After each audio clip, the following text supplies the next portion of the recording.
గత 5 ఏళ్లుగా పుర చైర్పర్సన్గా మీ ఆశీర్వాద బలంతో ఎన్నికై చౌటుప్పల పట్టణాన్ని మీ అందరి సహకారం, తోడ్పాటు, స్ఫూర్తితోటి రాజకీయాలకు అతీతంగా, కులాలు మతాలకు అతీతంగా పట్టణాన్ని అన్ని రంగాల్లో అభివృద్ధి పరిచేందుకు ప్రయత్నించడం జరిగింది.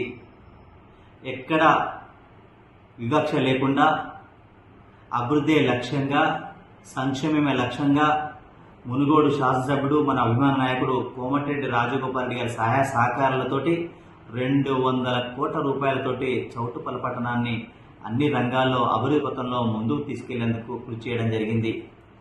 కరోనా వచ్చినా ప్రజల మధ్యనే ఉన్నా, వరదలు వచ్చినా ప్రజల మధ్యనే ఉన్నా, ప్రతినిత్యం ప్రజల మధ్యనే ఉన్నా, ఏ అవసరం వచ్చినా ఏ సమస్య వచ్చినా కూడా తప్పకుండా నా వంతుగా ప్రయత్నం చేసి మీకు సహకారం అందించే విధంగా ప్రయత్నం చేయడం జరిగిందని కూడా తెలియజేస్తా ఉన్నాను.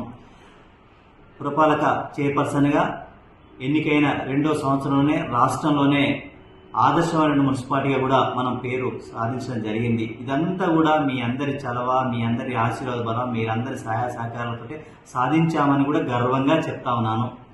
అదేవిధంగా పాలకవర్గం కావచ్చు, అధికారులు, అనధికారులు, ఉన్నతాధికారులు అందరి తోడ్పాటుతోటే ఈరోజు విజయవంతంగా 5 సంవత్సరాల్లో అనేక రంగాల్లో అభివృద్ధి పథంలో ముందుకు తీసుకెళ్లామని కూడా విశ్వసిస్తా ఉన్నాను.